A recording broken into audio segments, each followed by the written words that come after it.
안녕하세요. 민양숙입니다. 이번 시간에는 ERP 정보관리사 2021년 1회차 회계 1급 이론 기출문제를 풀어보도록 하겠습니다. 네, 교재는 502페이지입니다. 문제 1번. 다음 중 ERP 도입의 최종 목적으로 가장 적합한 것은? 네, 우리 ERP 도입의 최종 목적은 고객 만족과 이윤 극대화였습니다. 그래서 답은 3번이죠. 2번. 다음 중 ERP 시스템의 도입 효과로 가장 적절하지 않은 것은 무엇인가? 1번. ERP 시스템 도입을 통해 부문 최적화를 달성할 수 있다. 네, 부문 최적화를 달성하는 것은 전통적인 정보 시스템 MIS에 대한 부분이고요. ERP 시스템을 도입을 하면 우리는 통합 업무 처리를 통해서 전체 최적화를 달성해야죠. 그래서 답은 1번이 되겠습니다. 2번. ERP 시스템 도입을 통해 정보 공유와 자원의 최적화가 가능해지고요. 3번. ERP 시스템 도입을 통해 비용 절감과 생산성 향상이 가능해집니다. 4번. ERP 시스템 도입을 통해 데이터의 정합성이 확보된 통합 관리를 실현할 수 있습니다. 문제 3번. 다음 중 ERP 구축 전에 수행되는 단계적으로 시간의 흐름에 따라 비즈니스 프로세스를 개선해가는 점증적 방법론은 무엇인가? 네, 점증적 방법은 BPI에 해당되는 부분이죠. 우리 BPR과 구분을 할게. BPR은 급진적으로 비즈니스 프로세스를 개선하는 방식인데 BPI는 점증적으로 비즈니스 프로세스를 개선하는 방식입니다. 그래서 3번의 답은 1번이 되겠습니다. 문제 4번. 다음 중 ERP 구축 시 컨설턴트를 고용함으로써 얻는 장점으로 가장 적절하지 않은 것은 무엇인가? 즉, 장점이 아닌 걸 찾으면 되는 거죠. 1번. 프로젝트 주도권이 컨설턴트에게 넘어갈 수 있다? 장점이라 할 수 없죠? 네, 답은 1번입니다. 나머지 2번. 숙달된 소프트웨어 구축 방법론으로 실패를 최소화할 수 있고요. 3번. ERP 기능과 관련된 필수적인 지식을 기업에 전달할 수 있고 4번. 컨설턴트는 편견이 없고 목적 지향적이기 때문에 최적의 패키지를 선정하는 데 도움이 됩니다. 네, 이 부분이 장점이죠. 그래서 4번의 답은 1번이 되겠습니다. 문제 5번. 다음 중 ERP와 기존의 정보 시스템 MIS 특성 간의 차이점에 대한 설명으로 가장 적절하지 않은 것은 무엇인가? 1번. 기존 정보 시스템의 업무 범위는 단위 업무이고 ERP는 통합 업무를 담당합니다. 2번. 기존 정보 시스템의 전산화 형태는 중앙 집중식이고 ERP는 분산 처리 구조입니다. 4번. 기존 정보 시스템은 수평적으로 업무를 처리하고 ERP는 수직적으로 업무를 처리한다. 네, 요거 뒤바뀌었죠? 기존 정보 시스템은 수직적으로 업무를 처리하고 ERP는 수평적으로 업무를 처리합니다. 그래서 답은 3번이 됩니다. 4번. 기존 정보 시스템의 데이터베이스 형태는 파일 시스템이고 ERP는 관계형 데이터베이스 시스템입니다. 그래서 5번의 답은 3번이 되겠습니다.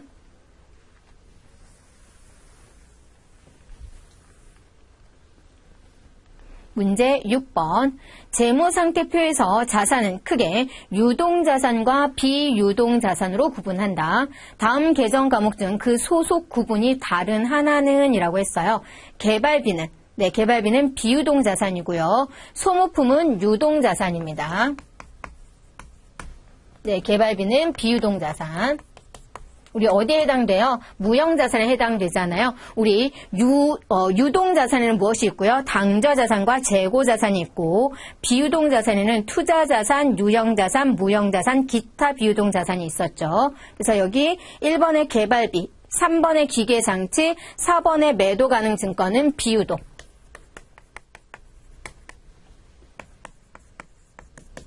네, 소모품은 유동자산입니다. 물론 매도 가능 증권 중에 유동자산에 속하는 것도 있지만 우리 크게 보신다라면 네, 소모품은 항상 유동자산이니까 답은 2번이라고 볼 수 있겠습니다.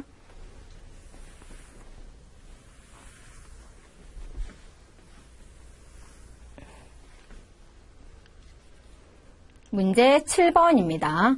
다음에 자본 항목 중 주주와의 자본 거래로 인해 발생한 항목이 아닌 것은 무엇인가?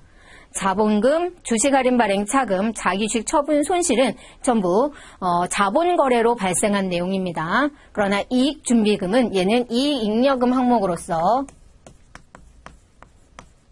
손익 거래에서 발생한 항목입니다. 네, 그래서 답은 2번이 되겠습니다.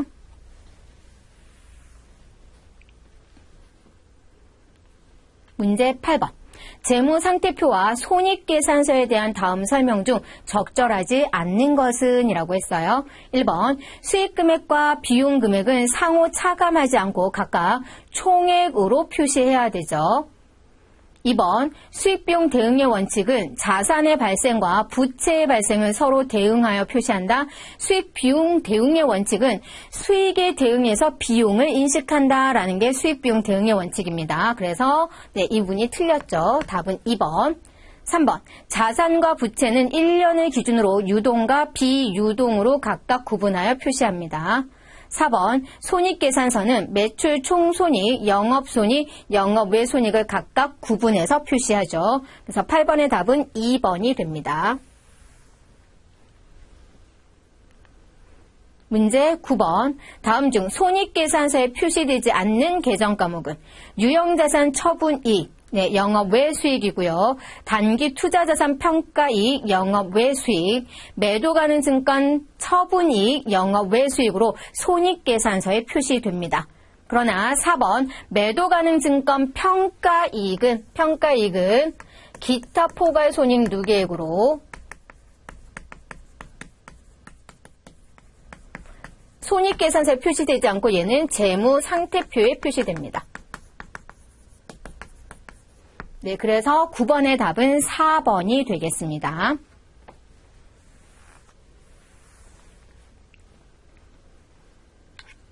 10번 문제. 다음 중 기말 결산 정리 후 재무제표에서 표시할 수 없는 계정 과목은 무엇인가? 1번 선급금, 2번 미수금, 3번 예수금, 4번 가지급금. 네, 여기서 우리 가지급금, 가수금, 현금 과부족 계정은 임시 계정으로 결산 정리하고 나면 재무제표에 표시할 수 없는 계정 과목입니다. 그래서 답은 4번이 되겠습니다. 11번. 다음에 주어진 보기의 자료로 매출 원가를 계산하면 얼마인가? 주어진 자료 이외의 것은 고려하지 않음. 네, 우리 매출원가는 기초 재고액에 단기 매입 더하고 기말 재고액을 빼면 되죠. 그런데 보기 보시면 기초와 기말인데 단기 매입이 없죠. 네, 우리 기초에다 단기 매입 더한 걸 뭐라 그래요? 판매 가능액이라고 하죠. 그럼 여기 상품에 대한 거니까 판매 가능 상품, 이것이 뭐예요?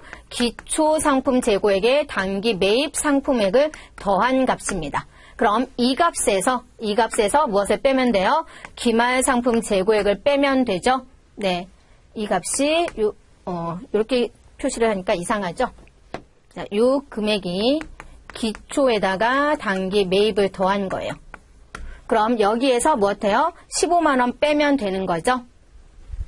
네, 그럼 판매 가능액이 53만 원 마이너스 기말 상품 재고액은 15만 원. 하시면 38만 원 나옵니다. 답은 3번이 되겠습니다.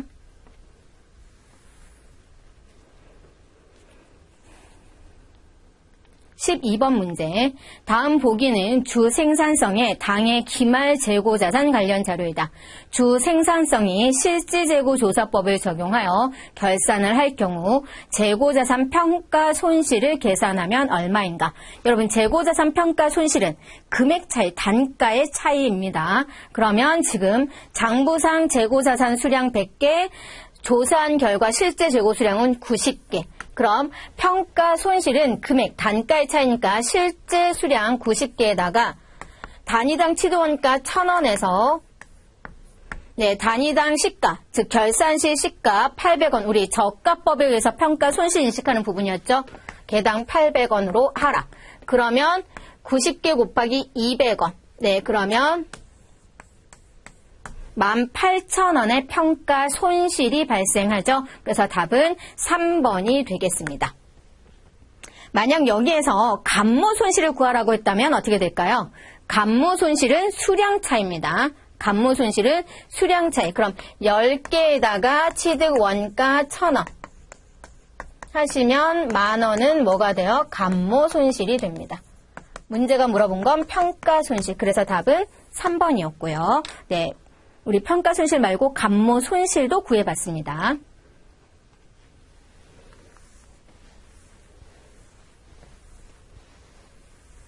여러분 참고로 평가 손실은 매출 원가에 가산되죠. 회계 처리는. 네, 그럼 감모 손실은요. 원가성이 있는 정상 감모는 매출 원가에 포함. 네, 원가성이 없는 비정상 감모는 영업 외비용으로 처리하는 부분이었죠.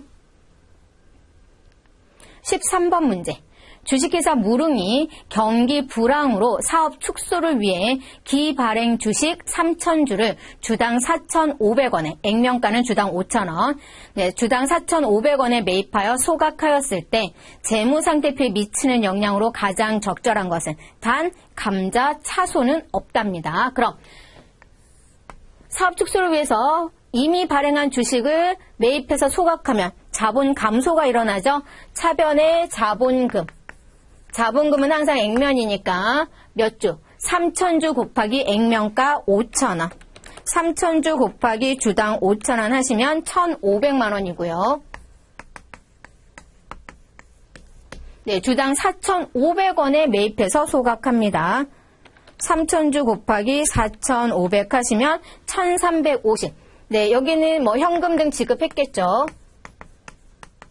1,350만 원. 그럼 150만 원 차이 나죠? 네, 감자 차손이 있었다라면 그것과 먼저 상계하겠지만 감자 차손이 없으니까 150만 원을 전부 감자 차익합니다. 네, 이랬을 때 우리 재무상태표에 미치는 영향으로 가장 적절한 것은 이라고 했어요. 자본 조정이 감소한다. 여기에 자본 조정은 나타나지 않습니다. 자본 잉여금이 증가한다. 네, 요 감자 차익은 자본 잉여금입니다. 대변했으니까 증가하죠. 이익여금이 감소한다. 네, 여기 이익여금은 나타나지 않고요. 기타 포괄 이익도 나타나지 않습니다. 그래서 답은 2번. 자본 잉여금이 증가한다가 되겠습니다.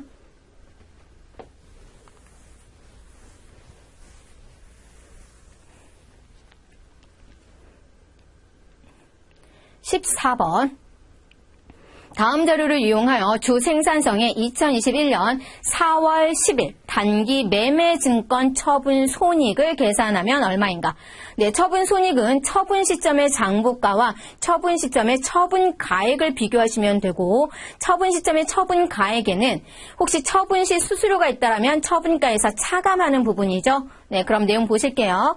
2020년 9월 5일 날 단기 매매증권 150만 원에 매입하고요. 이때 매입 수수료 3,000원 발생. 그럼 회계 처리하면 차변의 단기 매매 증권은 150만 원이고요. 단기 매매 증권 취득 시 부대 비용인 매입 수수료는 단기 비용, 영업 외비용인 수수료 비용 처리하시면 되죠. 네, 이렇게 150만 원 있었고요. 그 다음에 2021년 4월 10일 날 단기 매매 증권을 200만 원에 매도합니다. 근데 매도 시 처분 시 수수료는 처분가에서 차감 5천 원이 발생했대요. 결과적으로 처분 시 처분가는 얼마가 됩니까? 처분가는 200만 원에서 5천 원을 차감한 199만 5천 원이 되죠. 네, 그럼 처분 시 장부가 구하면 되죠. 네, 2021년 4월 10일 현재 장부가는 네, 여기 보시면 2020년 9월 5일에 취득해서 2020년 12월 31일에 결산 시 공정가치가 170만 원. 그럼 처분 시점의 장부가액은 얼마예요? 170만 원. 170만 원을 얼마에 처분하셨어요? 199만 5천 원에 처분하셨습니다. 그럼 얼마 차이 납니까? 29만 5천 원의 이익이 발생하죠. 처분 이익이 발생합니다. 네, 그래서 답은 1번이 되겠습니다. 네, 굳이 회계 처리하지 않아도 되겠죠. 만약 회계 처리까지 한다라면 어떻게 되나요? 네, 2020년 9월 5일은 차변의 단기 매매 증권. 네, 우리 지금 회계 처리하지 않아도 되는데 회계 처리도 한번 해보겠습니다. 차변의 단기 매매 증권 150만 원. 차변의 수수료 비용 또는 지급 수수료 해서 얘는 영업 외비용입니다. 3,000원. 대변에는 현금 등이라고 해보죠. 현금이나 뭐 보통 예금, 당좌 예금 되겠죠. 150만 3,000원. 이렇게 되고요. 2020년 12월 31일은 공정가치 170, 즉 150이 170 되죠. 그러면 차변의 단기 매매 증권이 20만 원 증가하고요. 대변의 단기 매매 증권 평가이익. 네, 20만 원 되겠습니다. 네, 평가이익은 영업 외 수익입니다. 그리고 2021년 4월 10날 매각하죠. 그럼 대변의 단기 매매 증권 전체 얼마예요? 150, 20해서 170만 원. 네, 이것을 200만 원에 매도하는데 매도시 수수료 5천 원 빼고 차변에 들어오는 금액은 199만 5천 원이 들어오죠. 그래서 29만 5천 원이, 29만 5천 원이 뭐가 돼요? 단기 매매 증권 처분이익.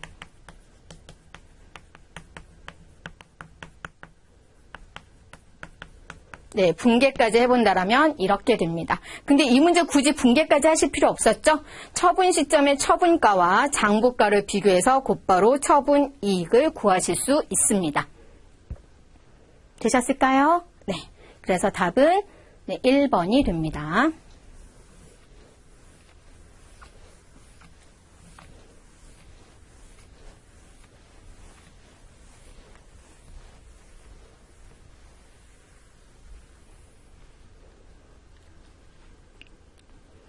(15번) 문제.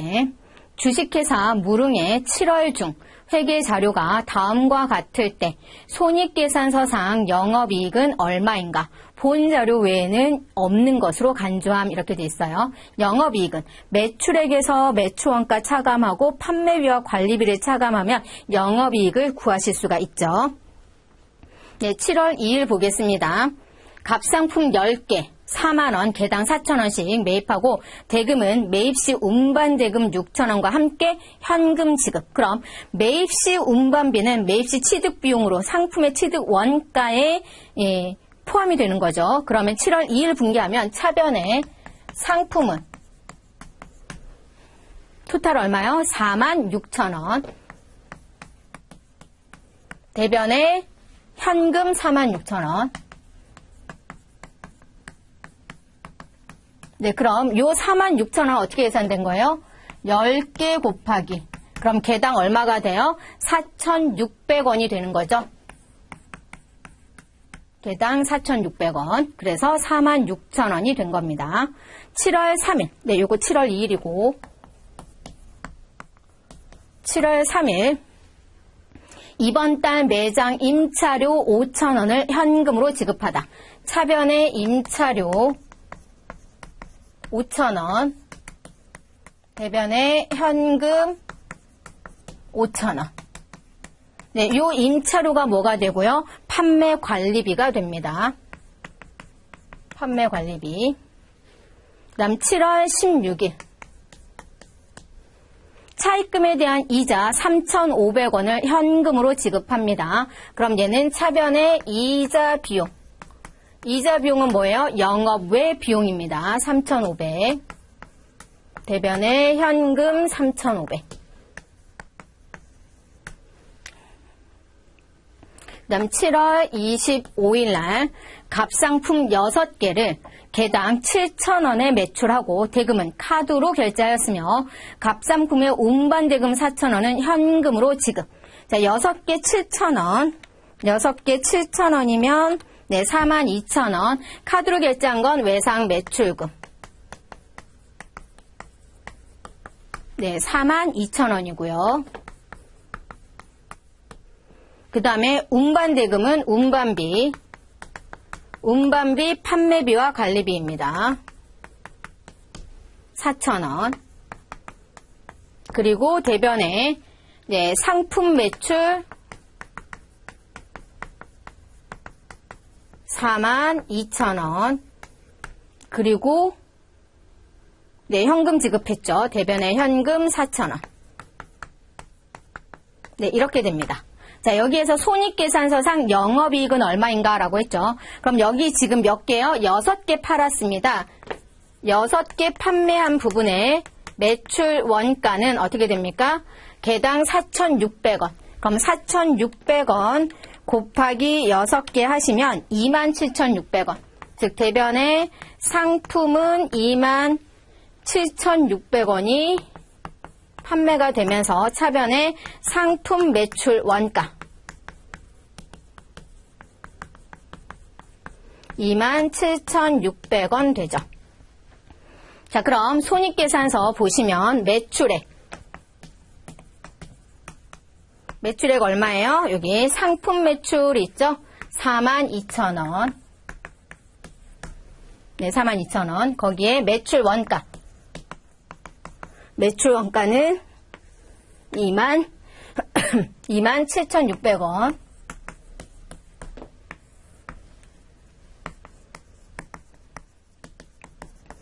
그럼 매출 총이익은 42,000원에서 매출 원가 27,600원을 빼면 14,400원.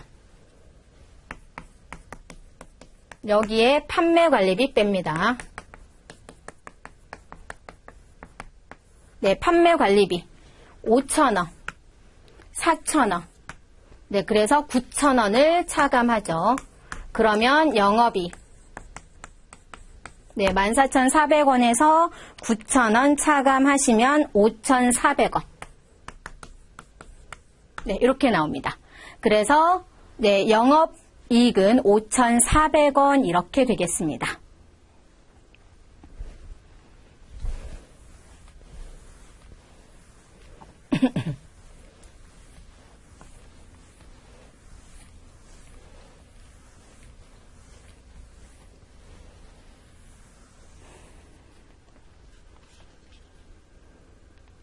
문제 16번이요. 다음 보기는 주 생산성이 1차 해계년도 초에 구입한 건물과 관련한 자료이다. 주 생산성이 정률법으로 감가상각을 할 경우 2차 해계년도 말 손익계산서에 계상될 감가상각비를 구하면 얼마인가 라고 되어 있어요. 우리 지금 정률법으로 상각을 하겠다라고 되어 있죠. 그러면 정률법에 의한 감가상각비는 미상각자액, 즉 장부가액이죠. 그럼 취득 원가에서 무엇을? 감가상각 누계액을 빼죠.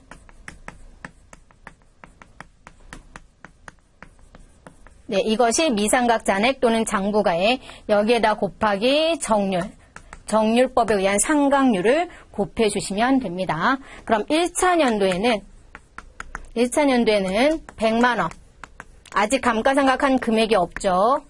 여기에다가 40% 하시면 40만원이 감가상각. 차변의 감가상각비, 대변의 감가상각 누계. 그럼 2차 년도에는 100만원에서 감가상각 누계액 40만원을 제합니다. 그럼 장부가액 60만원에 40% 해서 24만원이 계산되죠. 그럼 2차 해계년도 말 손익계산서에 계상될 감가상각비는 24만원 되겠습니다.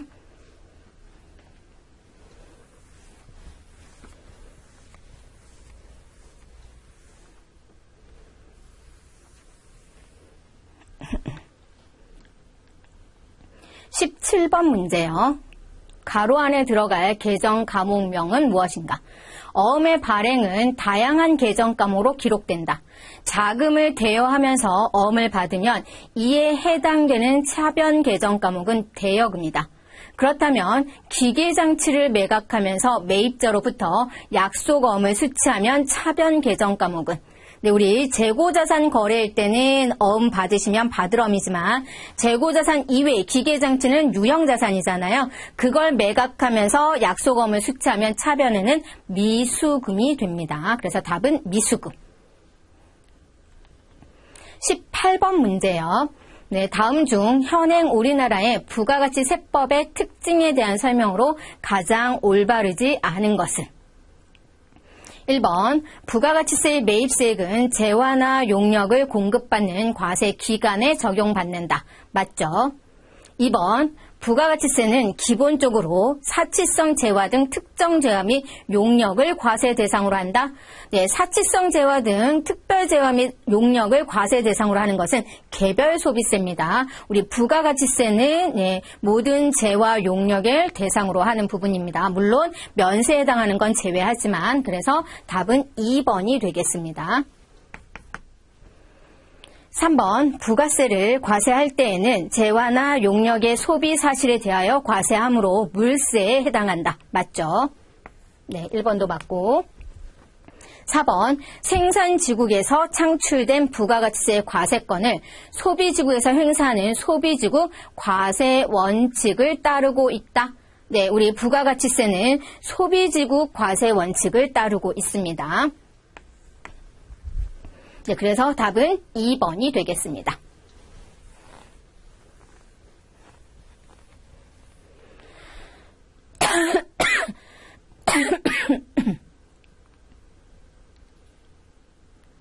(19번) 세금 계산서와 계산서는 이를 발행할 수 있는 경우와 그 내용에 있어 차이가 있다. 이들 차이에 대한 설명으로 적절한 것은?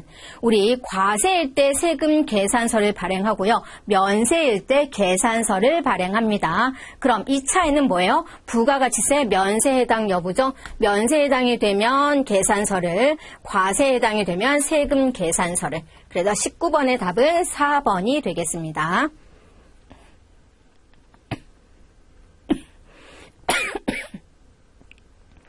20번, 다음 중 현행 우리나라의 부가가치 세법상 공급 시기에 대한 설명 중 가장 거리가 먼 것은? 네, 1번, 장기 할부 판매는 재화가 인도되는 때가 아니라 각 대가를 받기로 한 때입니다. 그래서 답은 1번이 되겠습니다.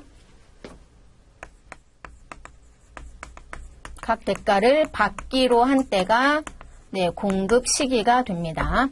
상품권 판매는 재화가 실제로 인도되는 때고요. 3번, 재화의 공구로 보는 가공일 때는 가공된 재화를 인도하는 때. 4번, 현금 판매, 외상 판매는 재화가 인도되거나 이용 가능하게 되는 때입니다. 그래서 20번의 답은 1번이 되겠습니다.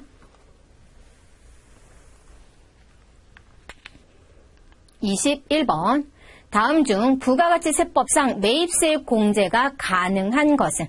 네, 1번, 토지 관련 매입세액은 매입 불공제이고요. 매입세액 불공제. 면세사업과 관련된 매입세액, 네, 역시 매입세액 불공제. 3번, 접대비 및 이와 유사한 비용에 관한 매입세액, 역시 매입세액 불공제. 4번, 비영업용 소형 승용차 임차에 관한 매입세. 우리 비영업용 소형 승용차 구입, 임차, 유지에 관한 매입세 불공제인데 단 제외되는 게 있었죠. 1000cc 이하 경차인 경우에는 매입세액이 공제됩니다. 네, 여기 보시면 997cc라고 했으니까 이 부분은 매입세액 공제가 가능합니다. 그래서 답은 4번이 되겠습니다.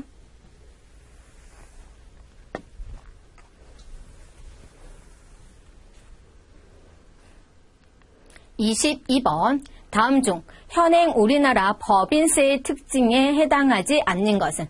1번, 납세 의무자가 법인인 인세에 속하죠. 2번, 납세 의무자의 신고로 납세 의무가 확정됩니다. 3번, 소득 원천설에 입각한 열거주를 적용한다. 얘는 법인세가 아니라 소득세이고요. 우리 법인세는 순자산 증가설에 해당하는 포괄주의를 적용하고 있습니다. 그래서 답은 3번이고요. 4번, 세율이 최저 10%에서 최고 25%까지 4단계 누진성입니다. 그래서 22번의 답은 3번입니다. 23번, 다음 중 법인세법상 입금 산입 항목이 아닌 것은? 1번 자산 수중이익, 2번 자산의 임대료, 3번 주식 발행 초과금, 4번 자기 주식 처분이익. 우리 1번, 2번, 4번은 입금 항목입니다. 주식 발행 초과금은 입금 불산입 항목입니다. 그래서 답은 3번이 됩니다. 24번. 다음은 부가가치세법상 부가가치세의 계산 과정 중 일부를 설명한 것이다. 이들 설명 중 가로에 공통적으로 해당되는 적절한 용어는 무엇인가? 세금은 직접세와 간접세로 구분되며 간접세는 조세 부담자, 담세자와 누구였어요? 납세 의무자가 일치하지 않는 부분이 간접세였습니다. 그리고 납세 의무자는 근로소득의 경우 근로자이고 부가가치세의 경우에는 과세 재화나 용역을 공급하는 사업자가 납세 의무자였죠. 그래서 가로에 공통적으로 들어갈 용어는 납세 의무자입니다. 25번. 다음 보기는 부가가치세법상 부가가치세의 계산 과정 중 일부를 설명한 것이다. 이들 설명 중 가로에 공통적으로 해당되는 적절한 용어는 무엇인가?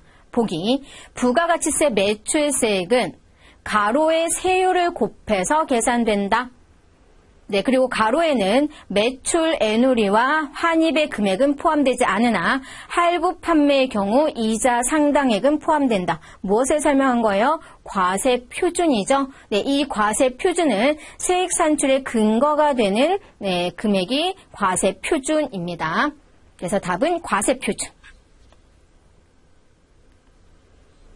26번. 다음은 영리법인 주식회사 무릉의 2020년 기속 사업 내용이다. 2020년도 기속 주식회사 무릉의 법인세 산출세액은 얼마인가? 단, 법인세분 지방소득세는 제외. 과세 표준이 128억이에요. 사업연도는 1월 1일부터 12월 31일까지 1년이고요. 그랬을 때 적용 법인세율은 2억 초과 200억 원 이하니까 여기에 들어오죠. 그러면 128억에 20% 하시고 2억에 대해서는 어떻게 돼요? 10% 해야 되는데 20% 했으니까 10% 2억에 10% 2천만 원은 빼야죠. 2천만 원은 뺍니다. 자, 그러면 여기서 그리고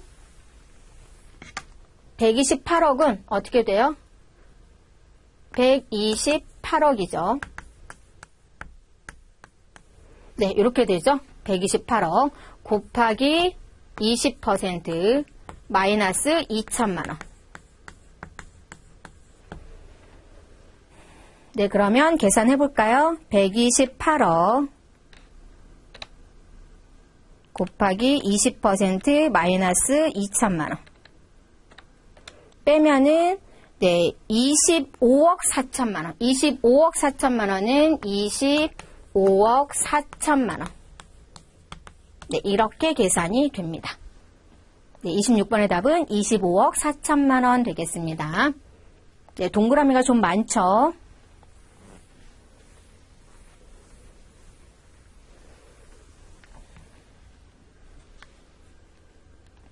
(27번) 다음 보기와 같은 그래프의 원가 행태를 모두 만족시키는 원가 항목은 무엇인가?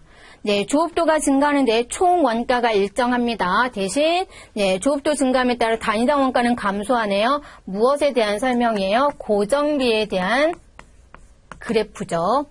그럼 보기에서 고정비에 해당하는 거 찾으시면 되겠습니다. 1번 생산 라인에 투입된 근로자의 직접 노무비, 변동비죠. 제품 생산에 사용된 직접 재료비, 변동비, 기계장치 가동에 소비된 전력비, 변동비, 공장 건물의 임차 비용이 고정비에 해당이 되죠. 그래서 답은 4번이 되겠습니다. 28번 다음 중 부문별 원가 계산의 단계 배부법에 대한 올바른 설명을 모두 고른 것은 무엇인가? 가 보조 부분 상호 간의 용역 수수를 완전히 고려하는 방법이다. 이것은 단계 배부가 아니라 상호 배부법이죠. 우리 보조부문 사이의 용역 수수 관계를 완전히 무시하는 방법이 직접 배부법이었고, 그리고 일정 부분 고려하는 것이 단계 배부법, 완전히 고려하는 방법은 상호 배부법이었습니다. 단계 배부법 적용 시 보조부문의 배부 순서에 따라 배부액이 달라질 수 있죠. 네, 단계 배부법에 대한 얘기입니다. 그 다음에 보조부문의 배부 순서를 합리적인 기준으로 결정하는 게 매우 중요하죠. 네, 최초 배부되는 부문의 경우 자신을 포함한 다른 모든 부문에 배부된다. 최초로 배부되는 경우는 자신을 제외한 다른 모든 부분에 배부가 됩니다. 자신을 제외한. 네, 그래서 단계배법에 대한 올바른 설명을 모두 고른 건 나와 다가 되겠습니다. 답은 2번이 되겠네요.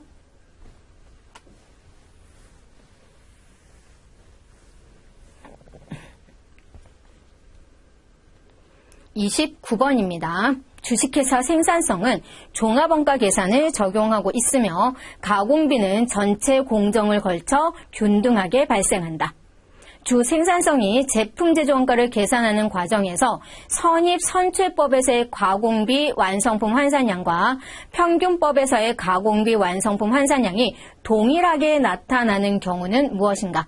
우리 종합원가 계산하실 때 평균법과 선입선출법의 차이는 누구 때문에 차이가 나는 거였어요? 기초 제공품으로 인해서 차이가 나는 부분이었습니다. 그렇기 때문에 동일하게 나타나는 경우는 기초 제공품이 없는 경우입니다. 그래서 1번에 기초 제공품은 없고 기말 제공품은 있을 때 평균법, 선입선출법의 가공비 완성품 환산량은 동일하게 나타납니다. 그래서 답은 1번이 되겠습니다.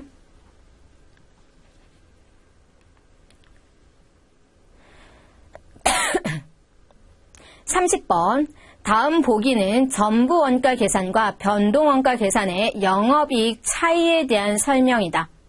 보기에 가로 A의 안에 들어갈 가장 적절한 공통적인 원가 용어를 적으시오.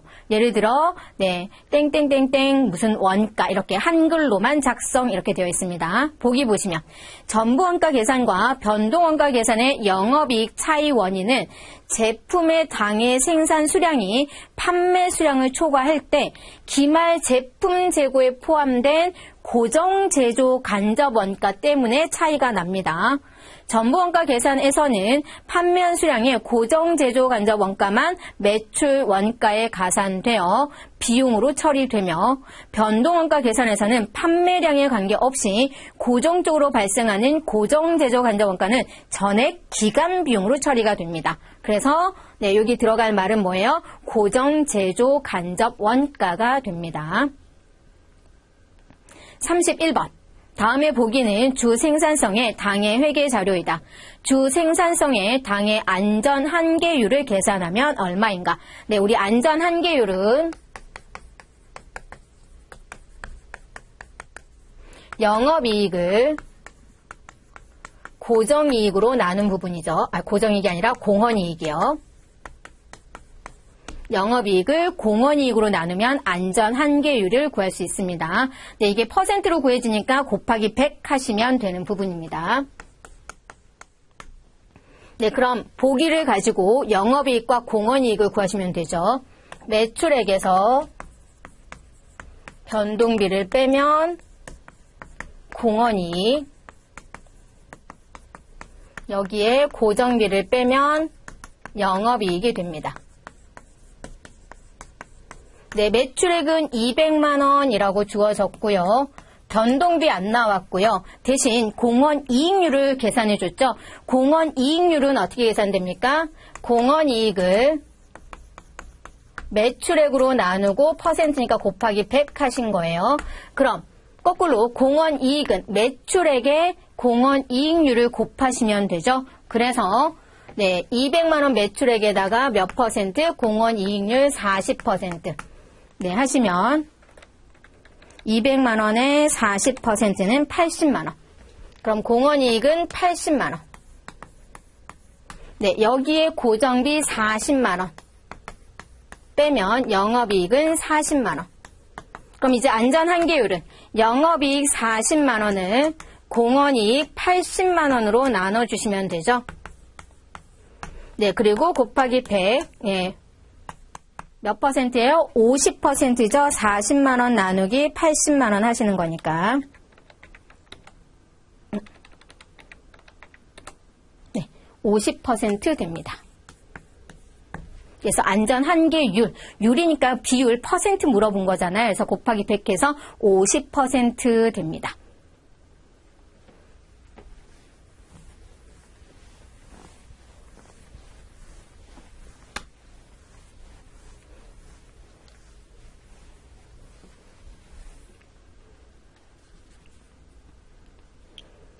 네, 마지막 32번 문제입니다.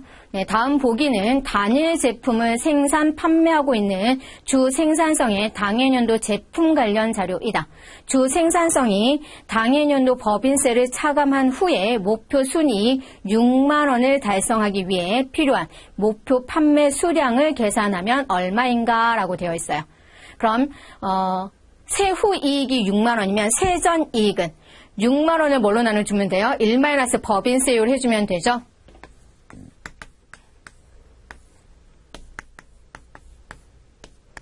네, 이렇게 하시면 얼마가 나옵니까?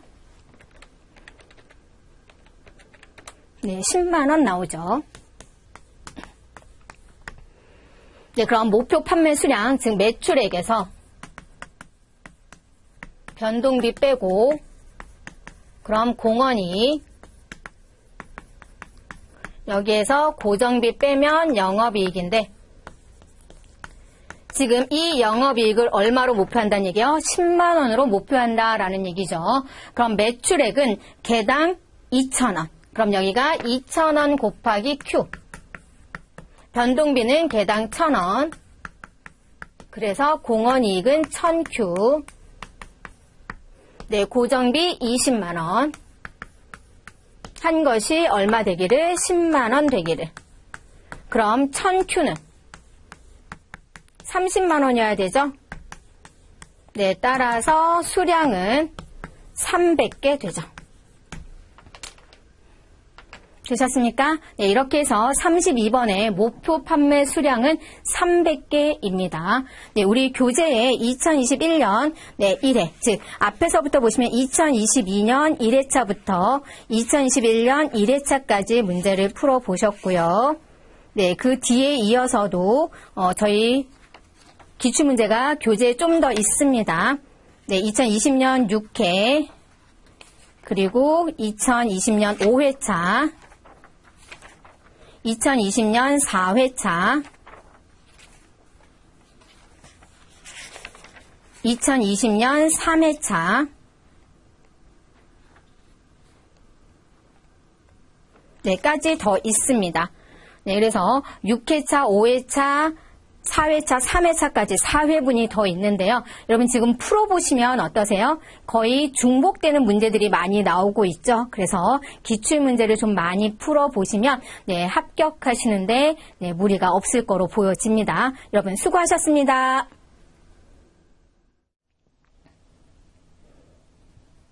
안녕하세요. 민양숙입니다.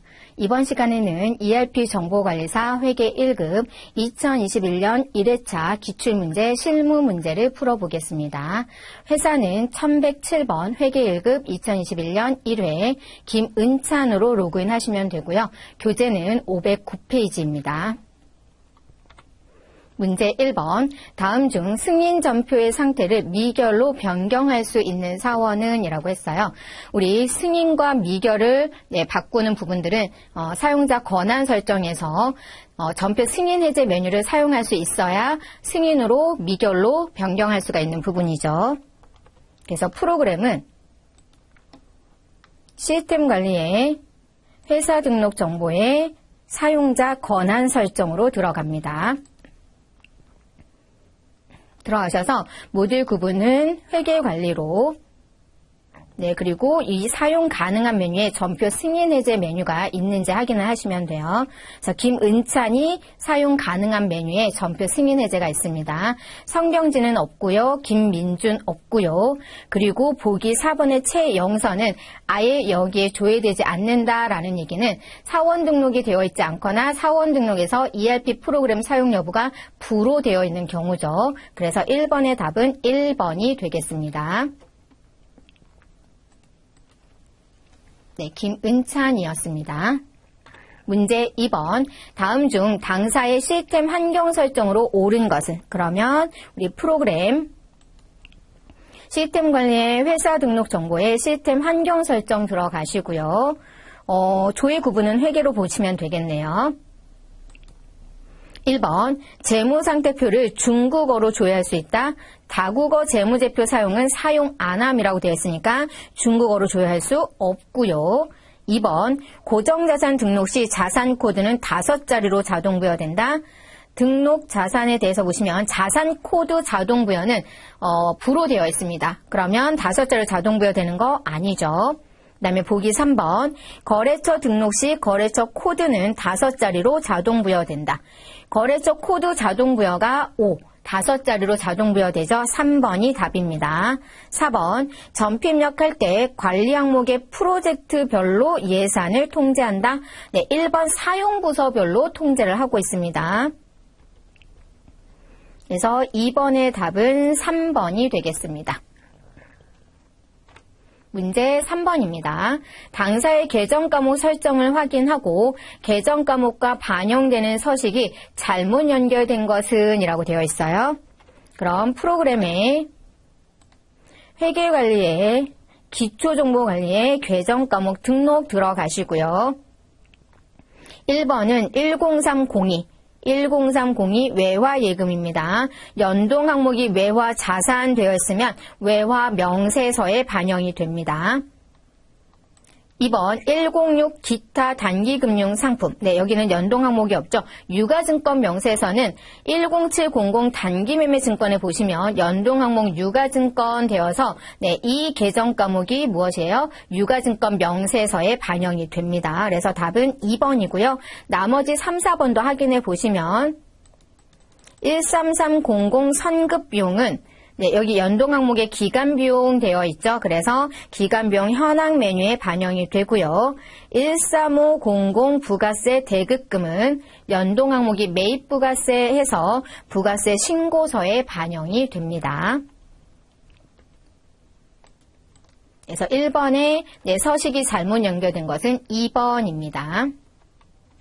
문제 4번. 주식회사 한국생산 본점의 2021년 상반기 중 외상매출금을 반제한 금액이 가장 큰 거래처는? 외상매출금을 반제한다라는 얘기는 네, 대변의 외상매출금 계정이 나오는 부분이죠.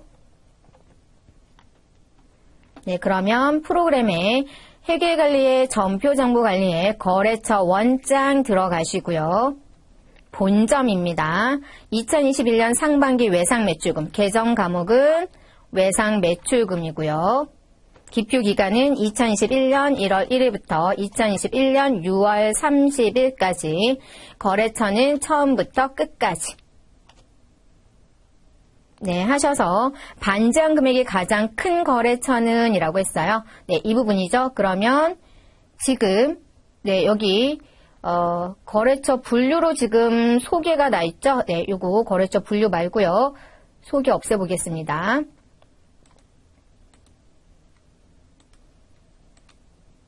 네, 없애서 여기 금액 보시면 어디가 제동이 5억 6천만 원으로 어떻게 돼요? 감소 금액이 가장 크죠? 반제했다라는 얘기는 외상매출금이 감소했다라는 얘기입니다. 그래서 답은 1번이 되겠습니다. 네, 1번 주식회사 제동입니다. 문제 5번. 2021년 한 해 동안 회계팀에서 사용한 예산 중 집행률이 가장 큰 계정 과목은? 단 집행 방식은 승인 집행으로 조회라고 되어 있습니다. 그럼 우리 집행률이 나오는 곳은 예산 실적 현황이나 예산 초과 현황에서 보실 수가 있습니다. 네, 회계관리의 예산관리의 예산 실적 현황 또는 초과 현황 둘 다 한번 들어가 보겠습니다. 실적 현황은 들어가시면 2011년 한 해니까 1월부터 12월 하시고요. 회계팀이고 집행 방식은 승인 집행. 네, 조회하셔서 2021년 한 해니까 누계 쪽을 보셔야 됩니다. 여기에서 집행률이 가장 큰 계정 과목. 네, 집행률이 가장 큰 계정 과목은 차량 유지비네요. 100% 이렇게 보셔도 되고요. 예산 초과 현황에서 1월부터 12월 조회하셔서 네, 요 집행 방식은 승인 집행으로 조회하셔야 됩니다. 해서 집행률 보시면 100% 차량 유지비. 네, 이렇게 동일한 값을 찾을 수 있는데 다만 예산 실적 현황에서 보실 때는 1월부터 12월에서 누계 라인에 있는 집행률을 보셔야 되는 부분입니다. 여기 당월 예산 대비 실적 부분에는 153%가 있잖아요. 이 부분 당월은 12월을 의미하는 겁니다. 그래서 1년 한 해 동안이니까 누계로 또는 예산 초과 현황에서 조회하시면 되겠습니다. 네, 열린 메뉴 모두 닫고 가겠습니다. 네, 그래서 답은 2번 차량 유지비입니다. 문제 6번. 다음 보기의 내용을 참고하여 고정자산 등록 메뉴에 입력한 후 주식회사 한국생산 본점에 2021년 1분기 결산 시 손익계산서에 계상할 비품의 감가상각비를 조회하면 얼마인가? 일단 고정자산 등록을 먼저 해야죠. 회계관리의 고정자산 관리의 고정자산 등록 메뉴를 들어가셔서 네, 본점이고 비품에 대해서 자산 유형은 비품 선택.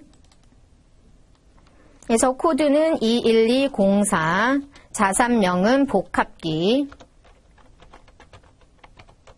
취득은 2021년 3월 1일, 취득 원가는 240만원. 전기말 상각 누계액 없고요. 상각 방법은 정액법. 내용 연수는 5년. 취득 수량 하나. 경비 구분은 800번대. 관리 부서는 회계팀. 네, 이렇게 하신 다음에 어디 가셔서요? 고정자산 관리의 감가상각비 현황 메뉴 들어갑니다. 네, 여기에서 경비 구분은 손익계산서에 계상할 거니까 800번대 하시고요. 그 다음에 1분기입니다. 그럼 여기 기간은 2021년 1월부터 2021년 3월로 조회하셔야죠. 그랬을 때 비품의 감가상각비, 비품의 감가상각비는 4만원 계상이 되겠습니다. 네, 답은 2번입니다. 문제 7번. 다음 중 주식회사 한국생산 본점의 바드럼에 대한 설명으로 옳지 않은 것은 이라고 했어요. 그럼 우리 프로그램 가셔서 회계관리에 자금관리에 바드럼 명세서 들어가시고요. 네, 수금을 2021년 1월 1일부터 2021년 12월 31일까지로 조회해서 보겠습니다. 지금 보기 1번에 보시면 2021년 발행한 어음은 총 7건이다 라고 되어 있어요. 여기에 보시면 지금 네, 하나, 둘, 셋, 넷, 다섯, 여섯, 7건인데 다 확인해 볼게요. 발행일자 확인해 봅니다. 네, 발행일자 확인해 보시면 2021년에 해당이 되고 있죠. 네, 이렇게 해서 7건, 네, 맞죠? 그 다음에 보기 2번. 만기일이 2021년 9월 30일인 어음. 만기일이 2021년 9월 30일인 어음은 한 건밖에 없죠? 4건이 아니라. 그래서 답은 2번이 되겠습니다. 보기 3번. 자가 2021-04001. 네, 이 부분이죠? 네, 이것의 어음은 5월 31일 만기 결제되었다. 네, 여기 보시면 처리일자 5월 31일 해서 출시물의 만기 결제로 표시되어 있죠. 네, 그래서 3번 맞고 4번. 2021년 발행된 어음 중 부분 할인된 내역은 존재하지 않는다. 네, 여기에서 처리 구분이 부분 할인이 있는지 확인하시면 돼요. 네, 보면 할인은 있는데 부분 할인은 아니죠. 네, 할인은 있지만 부분 할인은 없었습니다. 네, 이렇게 해서 17번의 답은 2번이 되겠습니다.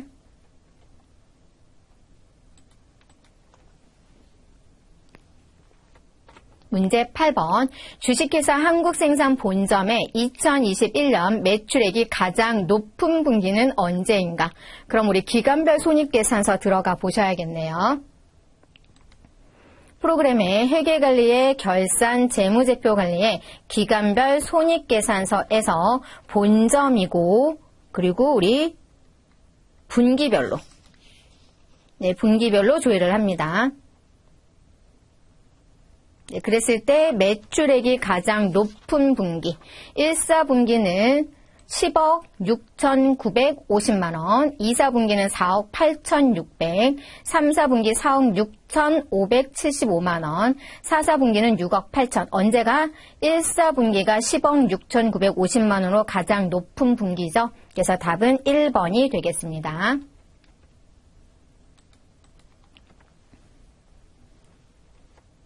문제 9번입니다.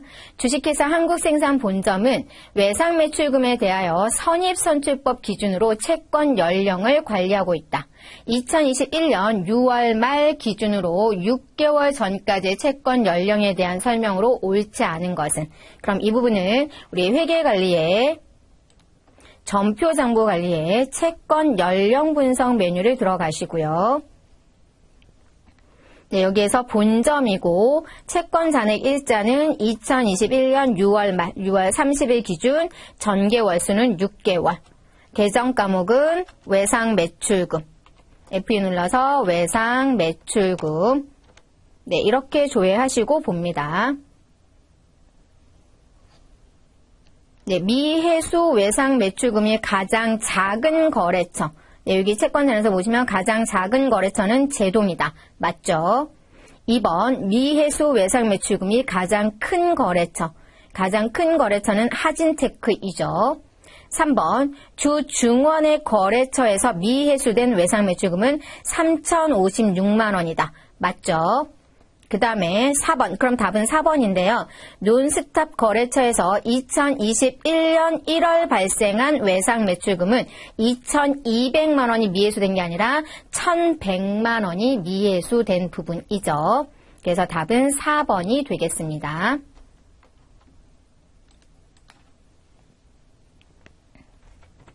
문제 10번. 주 한국생산 본점은 매월 수입 및 지출에 대해 일자별 자금 계획을 수립하고 있다.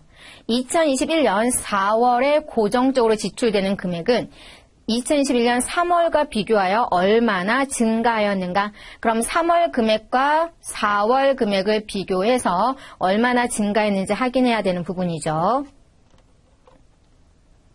그럼 프로그램에서 회계관리에 자금관리에 일자별 자금계획 입력 들어가시고요. 고정자금 열으셔서 여기에서 보시면 일단 3월에 대한 부분 볼게요. 3월은 고정자금 3월 2021년 3월은 이 부분 그리고 여기 두 개네요. 그럼 두 개는 550과 200만 원 그러면 750만 원이고요. 그 다음에 4월 볼게요. 4월은 지금 이 부분 해당되고, 여기 해당되고요. 여기 해당 안 되죠? 2021년 3월 30일 끝났으니까. 그 다음에 여기 2021년 4월부터 시작하는 거. 그러면 550만 원과 900만 원이네요. 그럼 얼마예요? 1,450만 원입니다. 그럼 문제가 3월과 비교해서 4월에 고정적으로 지출되는 금액이 얼마나 증가하였는가 이 부분이죠. 그러면 얼마 증가했어요? 계산기 눌러보시면 700만 원 증가했죠. 그래서 답은 문제 가보시면 3번 700만 원 되겠습니다. 11번 문제. 주식회사 한국생산 본점의 2021년 6월 말 결산 시 소모품의 기말 재고액은 1,500만 원이다. 장부의 금액을 확인한 후 이와 관련된 기말 결산 수정 붕괴로 오른 것은 단 소모품은 취득 시 자산 처리했습니다. 그럼 우리 결산 시에는 어떻게 해요? 사용액을, 이렇게 되면 결산 시 사용액을 뭘로? 소모품비로, 비용으로 처리해야 되는 부분이죠. 그럼 일단 차변의 소모품비, 대변의 소모품입니다. 그럼 1번과 3번은 일단 안 되고요. 그 다음에 사용액이니까 기말 재고액은 미사용액입니다. 그러면 우리 소모품 금액이 얼마인지 조회해서 1,500만 원을 제외한 금액이 사용한 금액이 되는 거죠. 그래서 6월 말 결산 시 부분이니까 프로그램에서 회계관리의 결산 재무제표 관리에 합계잔액상표나 재무상태표에 6월 날짜로 들어가셔서 2021년 6월 30 해서 소모품 계정을 보시면 네, 소모품 6천만 원 있습니다. 근데 6월 말 결산 시 1,500만 원. 그럼 1,500만 원을 차감하면 얼마가요? 4,500만 원이 사용한 금액이 되죠. 네, 그래서 차변의 소모품비, 대변의 소모품 4,500만 원 되겠습니다.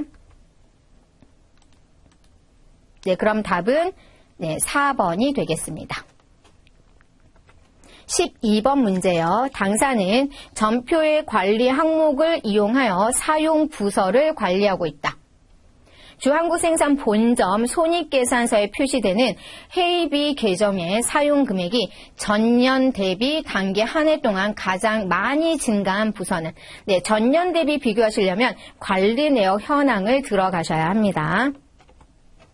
그래서 프로그램에서 회계관리의 전표 장부 관리에 관리 내역 현황 들어가시고요.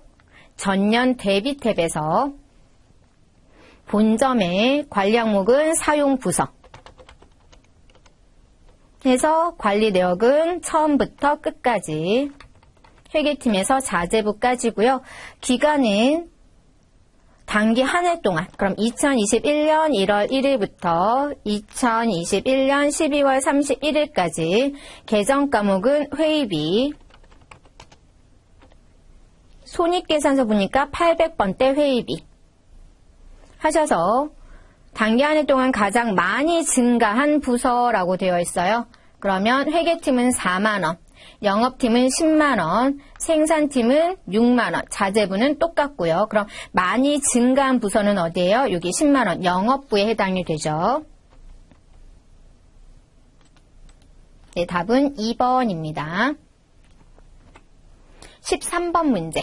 다음 중 주한국생산 본점의 2021년 7월 한 달 동안 거래 내역에 대한 설명으로 옳지 않은 것은? 네, 그럼 이 내용은 월계표 들어가 보겠습니다.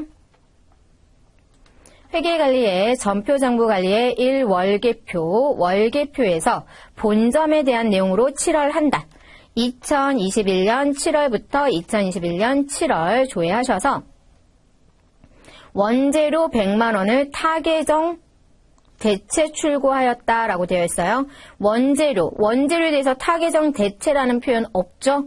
예, 그래서 이 부분은 네, 옳지 않은 건 1번. 네, 여기 원재료 타계정 대체는 그냥 원재료는 볼 수는 없어요. 더블 클릭해서 내용을 보도록 하겠습니다. 네, 이 내용에서 다시 보시면 전표입력 가서 원재료의 타계정 구분을 확인하셔야 되는 부분이죠. 네, 그랬더니 타계정 대체 출고 아니었습니다. 네, 1,000만 원 모두가 그냥 한 번에 발생된 부분이었죠. 네, 그러면 답은 1번 찾았고요. 나머지 보도록 하겠습니다. 판매 관리비에 포함되는, 그러면 아래쪽에 내려가셔서 접대비 258만 원을 지출하였다. 맞죠? 그 다음에 판매관리비에 포함되는 차량 유지비 전액을 현금으로 지출하였다. 네, 66만 원이 전체 금액인데 전부 현금으로 지출했고요. 판매관리비에 포함되는 여비 교통비 지출액 중에 53만 원은 현금으로 지출했죠. 네, 그래서 2번, 3번, 4번은 다 옳고요. 1번이 틀리고, 자, 1번은 조금 더 확인해 보시려면 7월에 대한 부분이니까 네, 요거 기간별 원가 보고서에서요. 2021년 7월부터 2021년 7월. 네, 이렇게 조회해 보시면 여기에 타계정 대체 금액 없죠? 네, 이렇게도 확인이 가능합니다. 그래서 13번의 답은 1번이 되겠습니다.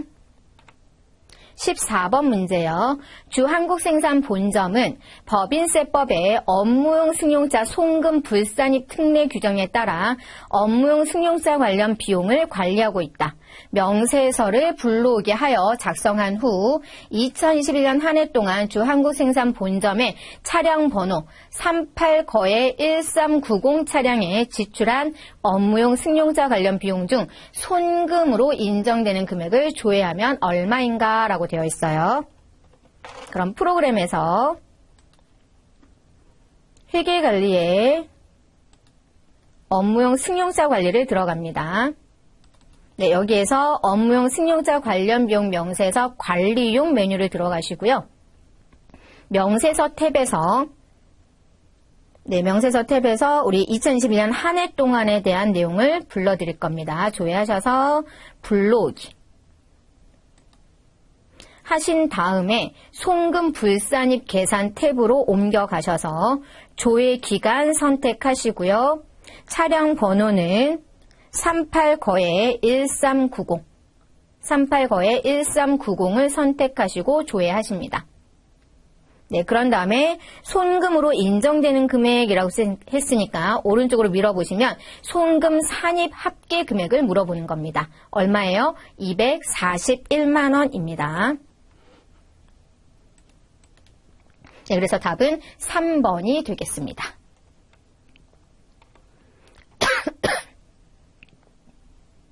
문제 15번입니다. 주한국생산 춘천지사의 2021년 1기 부가가치세 예정신고 기간에 발생한 신용카드 매출액 중 세금 계산서가 발급된 금액은 얼마인가? 사업장은 2000번 한국생산 춘천지사입니다. 그럼 프로그램에서 회계관리의 부가가치세 관리에 신용카드 발행 직계표 수치 명세서 메뉴 들어가셔서 신용카드 발행 직계표 탭에서 사업장은 춘천지사 사업장입니다. 그럼 사업장은 2000번 사업장 선택하시고 기간은 1기 예정이에요. 그럼 2021년 1월부터 2021년 3월까지예요. 하셔서 신용카드 중에 세금 계산서 발급 금액은 600만 원 되겠습니다. 답은 4번입니다. 문제 16번. 주식회사 한국생산 춘천지사의 2021년 1기 부가가치세 예정 신고 시 첨부 대상이 아닌 부속 명세서는? 네, 사업장은 2000번 한국생산 춘천지사입니다. 그럼 우리 프로그램의 메인 매출장을 들어가 볼게요. 회계관리에 전표장부관리에 메인 매출장 들어가시고요. 네, 지금 내용이 첨부 대상이 아닌 부속 명세서는 그러면 세무 구분별 탭에서 춘천지사 사업장 선택하시고 기간은 1기 예정 2021년 1월 1일부터 2021년 3월 31일까지. 네, 그리고 지금 보시면 전체를 조회하겠습니다. 그럼 11번 과세 매출이 있습니다. 11번 과세 매출은 11번 과세 매출은 매출처별 세금 계산서 합계표가 필요합니다. 매출처별 세금 계산서 합계표.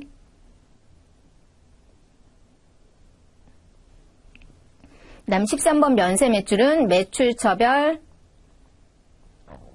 계산서 합계표. 16번 수출은 수출 실적 명세서. 그 다음에 17번 카드 매출은 신용카드 매출 전표. 발행 직계표가 필요하고요.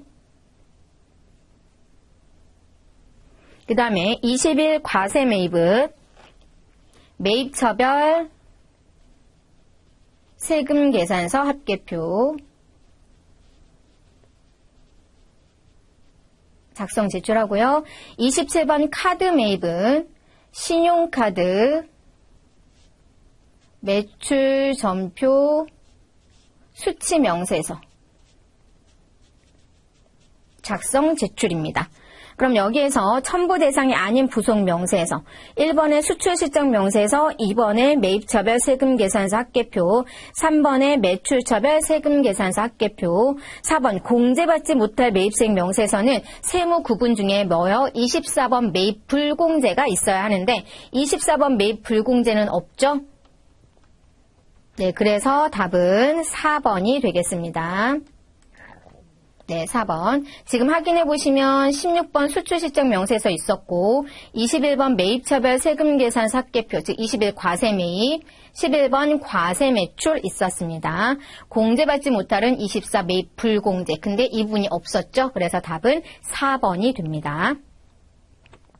17번 문제. 주식회사 한국생산 춘천지사의 2021년 1기 부가가치세 예정신고 기간에 수취한 매입세금 계산서 매수는 이라고 했어요. 그럼 얘는 세금 계산서 합계표 들어가면 되죠. 프로그램에 회계관리의 부가가치세 관리의 세금 계산서 합계표이고 사업장은 2000번 춘천지사 사업장, 기간은 1기 예정 2021년 1월부터 2021년 3월, 그리고 수취안이니까 구분은 매입으로 네, 해서 수취안 매입세금 계산서 매수는 전체 합계 한매입니다. 그래서 17번의 답은 1번 한매가 되겠습니다. 18번 문제요. 주 한국생산 춘천지사의 2021년 2기 부가가치세 예정 신고 기간에 신용카드로 매입한 내역 중 복지카드로 매입한 건수는 이라고 했어요. 그럼 얘는 신용카드 수치 명세서, 그래서 프로그램에 부가가치세 관리의 신용카드 발행 집계표 수치 명세서 메뉴에서 신용카드 수치 명세서이고 사업장은 2000번 춘천지사, 기간은 2기 예정 2021년 7월부터 2021년 9월까지입니다. 조회하시고 네, 불러오기 하셔서 보시면 복지카드에 대한 복지카드로 매입한 건수, 복지카드 한 건 있죠? 네, 복지카드 여기 보시면 한 건 있습니다. 그래서 답은 1번 한 건이 되겠습니다. 19번 문제입니다. 주식회사 한국생산 춘천지사의 2021년 2기 부가가치세 예정신고 기간에 매입한 자산 중 차량 운반구의 건수는 이라고 되어 있어요. 그럼 이거는 프로그램에 회계관리의 부가가치세 관리의 건물 등 감가상각 자산 취득 명세서 들어가시고 사업장은 어디요? 2000번 춘천지사 사업장, 기간은 2기 예정 2021년 7월부터 2021년 9월입니다. 조회하신 후 불러오기 하시고요. 그랬더니 차량 운반구 건수 몇 건이에요? 예, 차량 운반구 한 건이죠. 예, 그래서 답은 1번이 되겠습니다. 문제 20번입니다. 주 한국생산 춘천지사의 2021년 2기 부가가치세 확정신고 시 매입에 대한 예정신고 누락분의 건수와 공급가액으로 오른 것은 이라고 했어요. 네, 우리 건수 확인하려면 매입 매출장에 신고서 기준 가셔야죠. 그래서 프로그램 회계관리의 전표정보관리에 매입 매출장 들어가셔서 네, 신고서 기준 탭에서 조회하시는데 네, 사업장이 춘천지사 사업장입니다. 그리고 기간은 2기 확정. 그러면 2021년 10월 1일부터 2021년 12월 31일까지고요. 네, 전체를 조회하신 다음에 예정신고 누락분 조회키를 눌러보시면 매입에 대한 예정신고 누락분 건수는 1건이고요. 공급가액은 1,200만 원입니다. 네, 그래서 답은 2번이 되겠습니다. 한 건에 1,200만 원. 문제 21번입니다.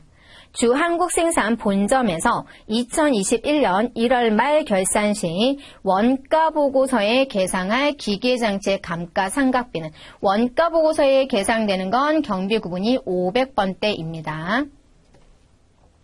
네, 그럼 프로그램 회계관리에 고정자산관리에 감가상각비 현황 메뉴 들어가셔서 본점이고요. 경비 구분은 1번 500번대 선택하시고 기간은 2021년 1월 말 결산시니까 2021년 1월부터 2021년 1월까지만 조회하시고 기계장치 감가상각비 기계장치의 감가상각비는 183만 3,250원입니다. 네, 그럼 답은 3번이죠. 22번 문제요. 주 한국생산 본점은 실제 원가 계산을 사용하고 있다. 2021년 1월 말 현재 제품 생산과 관련된 재료비의 실제 소비 가격이 단위당 2,000원이고 기말 원재료 재고액이 1,000만 원일 경우 실제 재료 소비량은 얼마인가 라고 되어 있죠. 그럼 이 부분은 우리 회계관리에 결산 재무제표 관리에 결산 자료 입력 들어가시고 1월 말 결산입니다. 그럼 기간은 2021년 1월부터 2021년 1월로 조회하시고 네, 여기에서 기말 원재료 재고액이 얼마요? 1,000만 원입니다. 그럼 여기에 1,000만 원을 입력하시면 원재료비가 2억 4,250만 원이 됩니다. 자, 금액이 2억 4,250만 원인데 단위당 가격이 2,000원이랍니다. 그럼 여기서 2,000원으로 나눠주면 네, 수량을 구할 수가 있죠. 네, 요거 계산하시면 네, 여러분 계산기 눌러보시면 됩니다. 2억 4,250만 원 나누기 2,000원. 시험 보실 때 여러분 꼭 계산기 챙겨 가셔야 됩니다. 우리 프로그램에서 있는 계산기, 윈도우 계산기 사용하실 수 없죠. 그래서 이거 계산하면 12만 1,250 단위가 나옵니다.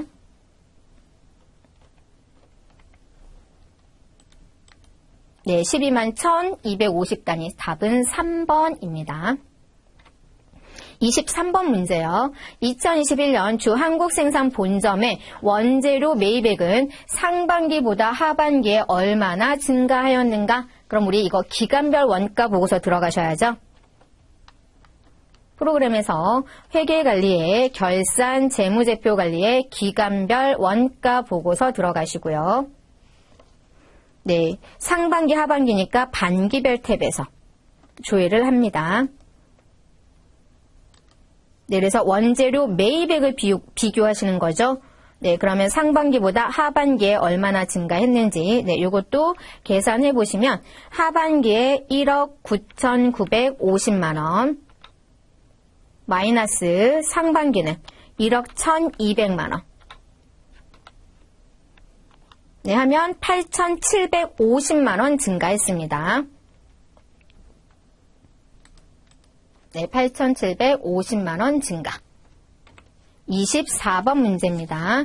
당사는 2020년도에서 2021년으로 제공품 금액이 2월되었다. 2월된 제공품 금액과 관련하여 설명이 옳지 않은 것. 네, 2월된 제공품 금액, 요거 이제 기초 제공품 보시는 거죠. 기초 제공품 금액이 얼마인지 확인하시면 되는 부분입니다. 그래서 2월된 제공품은 단기 원가 보고서에 기초 제공품 재고액으로 표시된다. 일단 얘는 맞습니다. 그리고 2월된 제공품 금액이 증가하면 단기 원가 보고서에 제조 경비는 증가한다. 제조 경비랑 기초 제공품이랑은 상관이 없습니다. 네, 요거 틀렸죠. 2월된 제공품 금액이 증가하여도 단기 원가 보고서의 단기 총 제조 비용은 동일합니다. 그럼 일단 답은 나왔어요. 설명이 옳지 않은 것은 3번이고요. 1번만 확인해 주시면 되죠. 네, 그래서 프로그램 들어가 보겠습니다. 회계관리에 결산 재무제표 관리에 원가 보고서 들어갑니다. 네, 들어가셔서 2020년에서 2021년으로 들어오면 기초제공품이 됩니다. 그래서 기초제공품 금액이 얼마요? 200만 원. 즉 전년도에서 2020년에서 2021년으로 넘어온 금액 200만 원. 그래서 1번 맞죠? 자, 그리고 3번에 보시면 2월 된 제공품이 증가하면 단기 원가보세 제조 경비가 증가한다라고 했는데 지금 기초제공품은 전혀 상관이 없습니다. 제조 경비가 증가하면 단기 총 제조 비용이 증가하죠. 그래서 4번에 2월 된 제공품이 증가해도 단기 원가보세 단기 총 제조 비용은 동일하다. 네, 단기 총 제조 비용은 재료비와 노무비와 제조 경비의 합입니다. 기초 제공품하고는 상관이 없죠. 네, 그래서 24번의 답이 몇 번인데요. 네, 요 금액은 맞았고요. 그래서 3번이 옳지 않은 설명이었습니다. 네, 제조 경비는 동일합니다. 증가하는 것이 아니라. 네, 마지막 25번 문제입니다. 주 한국생산 본점에서 2021년 3월 31일 기준 타계정에서 원재료로 대체한 금액은 얼마인가? 그럼 원가 보고서 들어가면 되죠. 회계관리에 결산 재무제표 관리에 원가 보고서 들어가시고 본점에서 2021년 3월 31일 기준입니다. 했을 때 타 계정에서 원재료로 대체한 금액, 타 계정에서 대체 보시는 거죠. 얼마예요? 200만 원입니다. 네, 그래서 25번의 답은 3번 200만 원이 되겠습니다.